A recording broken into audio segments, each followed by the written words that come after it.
بسم الله الرحمن الرحيم. السلام عليكم ورحمة الله وبركاته. من أبو السنابل، من الفقير لله جمال سعد، ومعلومة جديدة إن شاء الله. بص حضراتكم، بالنسبة للتماثيل يعني إلى حد كبير تشبه تماثيل أمنحتب الثالث اللي هم شهيرين بتماثيل ممنون، وتقريبا الارتفاع هنا يزيد قليلا. يعني هنا ارتفاع تقريبا ارتفاع تماثيل تمثل الملك جالس على عرش البلاد رمسيس الثاني ولابس التاجين والكبرى في المقدمة. وطبعا التماثيل الصغيرة احنا فاكرين هناك زوجته وأمه، يعني على يمينه زوجته وعلى شماله أمه في تمثالي ممنون. طبعا هنا بالنسبة للتماثيل عندنا مثلا على سبيل المثال قصادنا هنا رمسيس والتمثال بتاع نفرتاري، من الناحية التانية أمه توي، لكن هنا كده من الناحية ديت هتلاقي نفرتاري على يساره، ومن الناحية التانية بنت عنات اللي هي طبعا إحدى بناته وزوجاته. بص على حضرتك، ادي رمسيس جالس هناك ولابس التاجين، تاج مصر العليا والسفلى، والزخم المستحارة كده بالطريقة ديت. طبعا هنا المعلومة بتاعتنا النهاردة عن الدجل، لما تلاقي الزخم بالشكل ده مستوية، وهي كان زخم مستعارة في العصر الفرعوني لأي ملك، يعني مش على وجه الخصوص رمسيس الثاني، يبقى هو في حياته بيقص دقنه، يعني التمثال يصوروا جالس الوضع الجلوس على عرش البلاد في حياته.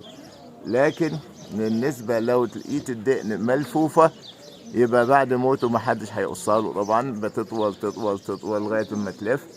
يبقى على ايه؟ على رمزية الراجل بعد ما يموت، يعني البني آدم بعد ما يموت. احنا لو بصينا فوق هتلاقي راح ورختي في النص، لكن على يمين راح ورختي جنب رجله كده اليمين عندنا علامة أوسر، ومن الناحية اليسار عندنا ماعد. يعني هو ايه؟ عندنا ماسك، عندنا ماعد برشه، يبقى أوسر ماعد، وهو فوق رع، يبقى أوسر ماعد رع. ده تجسيد لاسم رمسيس الثاني. وهو في الناحيتين بيقدم ايه؟ علامة او قربان تقربا، او بيقسم القسم بتاعه في حضرة ايه؟ أوسر ماعد رع، ماشي، اللي هو قوية عدالة رع، ماشي. لو بصيت فوق خالص هتلاقي فيه حوالي 22 قرد جالسين، القرود ديت بتتعبد الى شروق الشمس. يبقى هنا عندنا تماثيل صغيرة لأسرته. عندنا نفرتاري وتوي أمه، وعندنا نفرتاري وبنت عنات، كلها هناك دي خاصة بتماثيل رمسيس الثاني. والتماثيل الصغيرة جنب رجليه بين رجليه طبعا ابنه الشهير خائم واسط ما بين رجليه دايما بالشكل ده. طبعا عندنا التماثيل اللي بره هنا حورس اهو، وعندنا تمثال اهو للملك رمسيس على الشكل الأوزيري هناك. كلها دي علشان نقول انه كل المبنى ده اتقطعت حجارة حجارة، كل قطعة حجرية 20 طن، وأعيد بناؤه هنا في هذا المكان. من أبو السنابل. احنا قلنا ليه أبو السنابل؟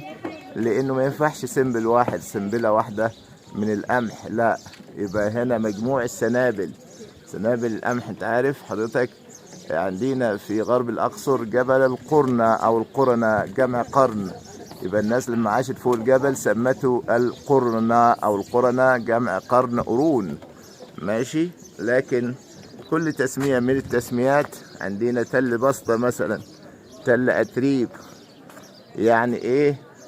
بالشكل أو إيه اتوجدت عليه المنطقة. قصادنا هناك اللي هي البحيرة، بحيرة ناصر على اسم الزعيم الراحل جمال عبد الناصر.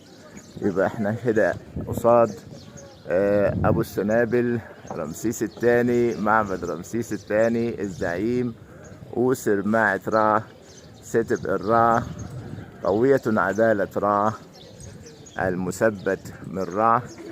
ولكم جميعا كل التقدير والتحية وكل زيارة إن شاء الله بمعلومة. شكرا جزيلا.